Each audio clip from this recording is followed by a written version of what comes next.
the 1962 escape from Alcatraz, there have been wildly different rumors about the men's fate. Some claim to have seen the three men on the mainland.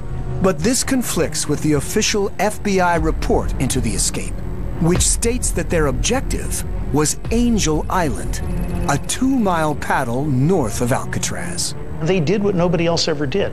They got off the island with a head start and were never seen again. The official Bureau of Prisons report on these three men in the raft is that the raft took on water. The men were in the San Francisco Bay. They became hypothermic, and the currents took them out to the Pacific. But this was never proved. And when the story broke around the world, there was excitement and intrigue. It appears to be the first successful escape in the history of the maximum security prison. For weeks, the FBI searched the bay. Their goal was to find them, dead or alive. The escape triggered the greatest manhunt in San Francisco's history. Though they never discovered any trace of the bodies, the FBI did find evidence of the escape. They recovered 2 of the inflatable life vests. They recovered 2 of the plywood paddles found floating in different places in the bay. Another one of the life vests was recovered outside the Golden Gate at a beach north of the Golden Gate. There was no lack of evidence that they escaped.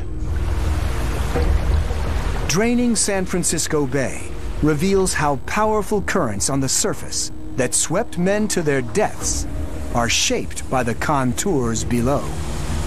But for the 3 inmates, if they did reach the open ocean, there was one more deadly challenge. Because of its high population of great white sharks, this area is known as the Red Triangle.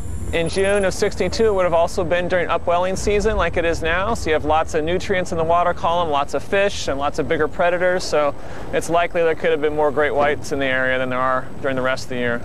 So if they made it this far out, dead or alive, they may have become prey for the great whites.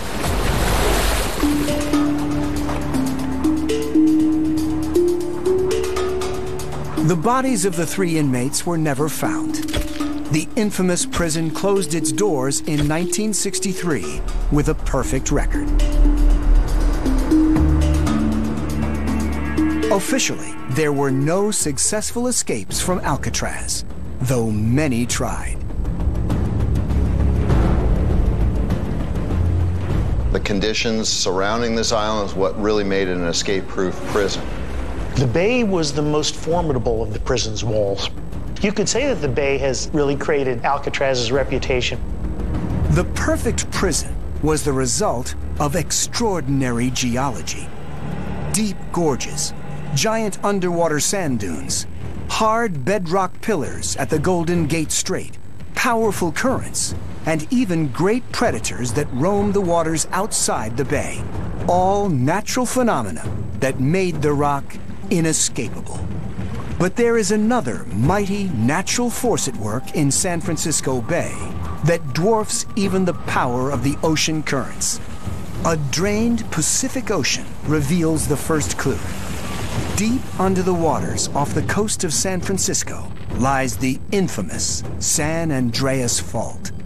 The shifting tectonic plates have caused major earthquakes in the past, the most deadly in 1906. Over 3,000 people lost their lives. But could an even deadlier earthquake hit the area? The so-called Big One.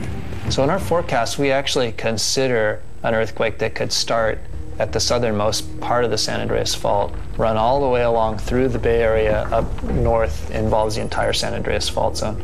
That earthquake would be on the scale of 8.2 to 8.4 in magnitude. The devastation would be far greater than the destruction caused by the 1989 quake.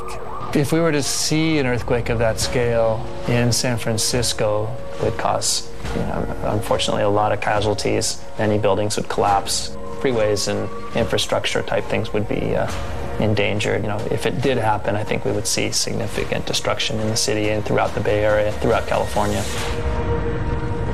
The massive earthquake could cause parts of the city to topple into the sea.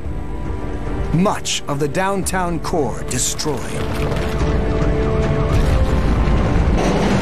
The Golden Gate Bridge pushed to its engineering limits. But when the fire and smoke clears, one place will still be standing. During a big earthquake, Alcatraz would be a safe haven because it is built out of very strong rock. It's not going to collapse under strong shaking like soft soil would. It's been there for 100 million years. It's hung in there, and so it's going to do well during an earthquake. If the geologists are correct, and when the San Andreas lets go, Alcatraz is the safest place to be, and that is the ultimate irony.